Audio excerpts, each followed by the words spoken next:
The Colorado Avalanche are the 2022 Stanley Cup Champions, and Kyle Sullivan and Chris Micieli of Locked On Avalanche are here to talk about this team's accomplishments, how they did it, and where this team goes from here. But congratulations. We'll have all that and more coming up on the Locked On NHL podcast. You're Locked On NHL, your daily podcast on the National Hockey League. Part of the Locked On Podcast Network, your team every day.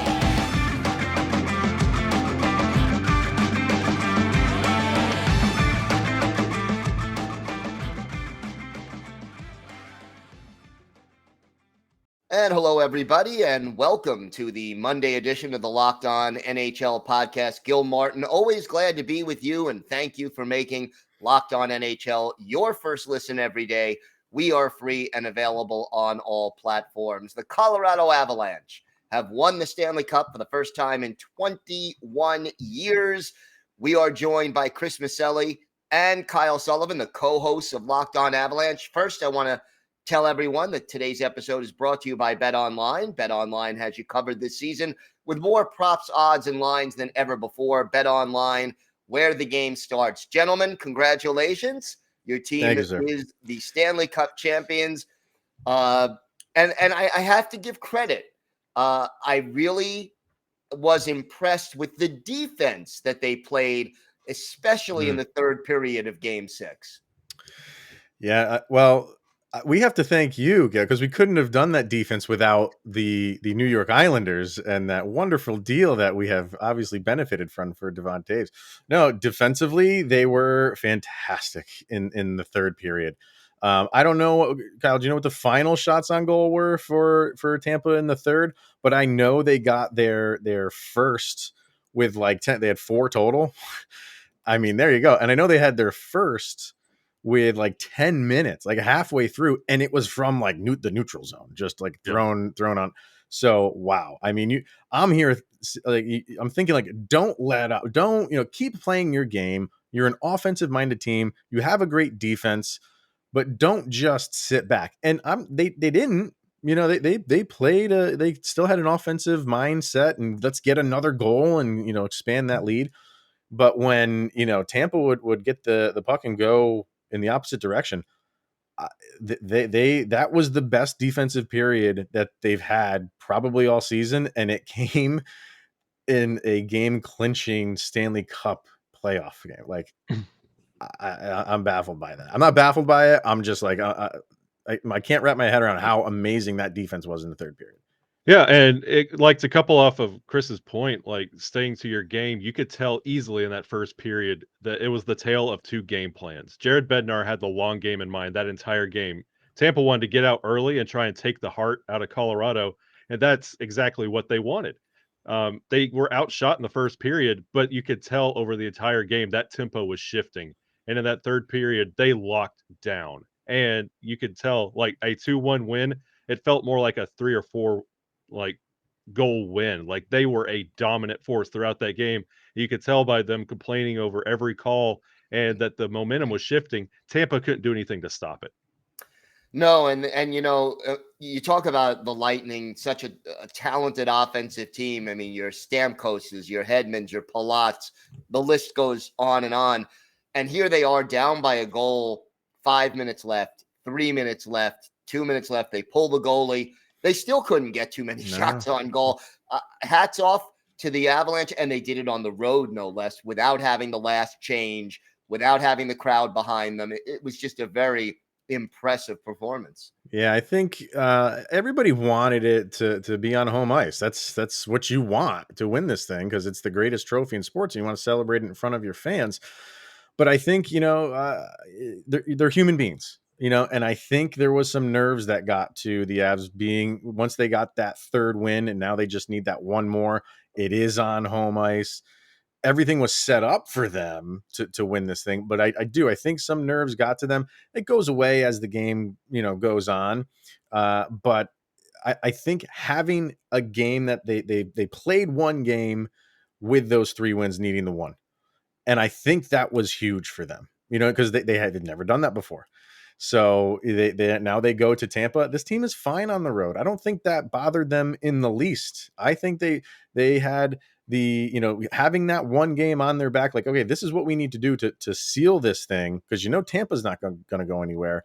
I think was a huge thing for them going into Tampa, and it showed. They were not swayed really at all, and Tampa tried to somewhat goon it up a little bit in the second period when the Avalanche took the lead, and teams have been trying to do that to them all postseason, and they really don't entertain it.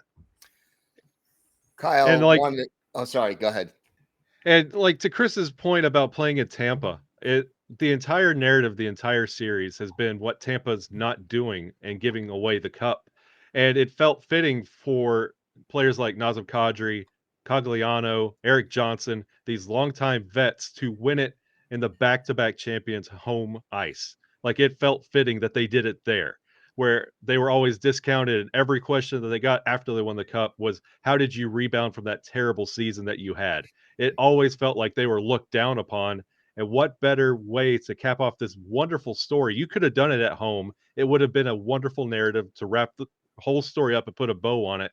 But to go into Tampa, play your best game of the Stanley Cup playoffs in Tampa, and have such a dominant performance, it was just a fitting way to finally get some notice that, hey, Colorado's here for a while. Got to ask you about this. Heading into the series, everybody was saying the biggest edge Tampa Bay has is in goal. And, Vasilevsky versus Kemper. Got to give credit to Darcy Kemper for the job he did in this series, and for the team, the way they played in front of him as well. That was the talking point. You're right, Gil. I mean, and it was the talking point for the Avs. Like, can Darcy Kemper win this for the Avs? He's going up against Vasilevsky, and they're not really going up against each other, because the other talking point was, well, the Avalanche haven't faced a real good goalie in the postseason. What they went through with St. Louis and the Predators, and then the Oilers, and everybody was like, can they get past Vasilevsky? And it's just odd to hear that from, a team that was, from the beginning of the season to the end, one of the best teams in the league. Everybody's trying to find like the chink in the armor for the Avs, and they answered every single question that the kind of the detractors wanted to pin on them. And I'm not saying it was like an easy road by any stretch of the imagination to beat Tampa. Like, they are defending champs. They have the best goalie in the league, who probably will be for the next 10 years. But they have as much a good as offense as anybody in the league, and they just keep coming at you. And it's tough. It's tough to ask even somebody like Andrei Vasilevsky to stop this team. I mean, once the Avs got up 3-1 in the series, I'm not going to say it was over, but it's just tough to beat this team 3 times in a row. And that's what you were asking Tampa to do. And I just didn't see it happening. I was hoping for home ice, obviously, but it doesn't matter where you do it. You're bringing the cup home just the same. Yeah, it's fitting that every bit of the playoffs, it was, what can the Avalanche do against a Vezina winning contender, what you had in Nashville, and then you went to St. Louis, and here's Bennington, here's another incredible goalie. Then Edmonton, what are they going to do against Connor McDavid in this firepower? And after making each step, it's the ultimate test in Tampa Bay. What are they going to do against this complete back-to-back team? And the Avalanche proved themselves every step of the way. And if you're going to allow the back-to-back champions on home ice to only get 23 shots and have this offensive firepower that Colorado has, it's about time to start taking notice and comparing your team to Colorado with the way they're structured and how Joe Sakic has put this team together, not just this year, but for years to come and to get here. Very true. Very impressive job by Sakic, and I think the other moral of the story is, don't win the President's Trophy. It's not worth it. It's not worth it. Yeah, right. One last question for you guys. Cale Makar, Conn Smythe Trophy. Do you think that was the right choice, and why? Yeah, I think it was really down to who. I mean, it was going to be him, Nathan McKinnon, Nichushkin, Nathan McKinnon. And I think it kind of stopped there. There's really nobody else that was really kind of going to be up in that top 3 tier. So, yeah, I mean, what do you have? 29 points total, and that's a defenseman. Let's not lose sight of that Cale Makar is a defenseman. He was just that first round against Nashville was unstoppable. And he carried it on. Sure, you're gonna have games where you're not your best. That's why this postseason is a haul for hockey. But overall, and he battled through some injuries. You're getting beat up in these games, and even in the Stanley Cup clinching game, like got knocked around a little bit. But he's not going to sit down for that. Nobody is. Yeah. So yeah, I agree with it. I think that's the right call. And like to Chris's point, like he had some quiet games, but he still was able to put up 29 points. Like ever since he won the Norris Trophy, it's like he carried around in his pocket, was slowed down a little bit. But I mean, let him collect all the hardware this year, because this has been a incredible just playoffs for Cale Makar, and he's about to become a household name. So if you haven't taken notice of Cale Makar yet, I don't know how you haven't, but now there's no way you don't know the name of Cale Makar, because he's won about everything you could possibly win this year, and this is just his first go round. Hey, he's just getting started.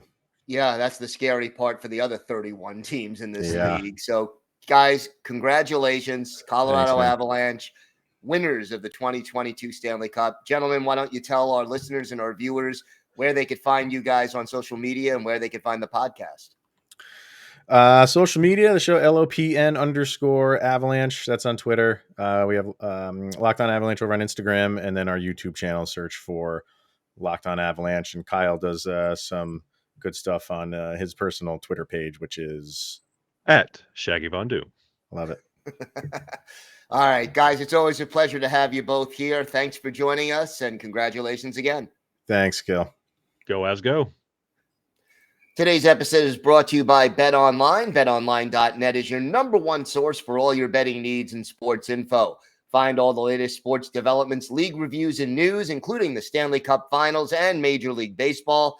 BetOnline is your continued source for all your sports wagering information, including live betting, esports, and scores. And BetOnline.net remains the best spot for all your sports scores, podcasts, and news this season. BetOnline.net is the fastest and easiest way to check on all your favorite sports and events, including MMA, boxing, and golf. Head to the website today or use your mobile device to learn more about the trends and action. BetOnline, where the game starts.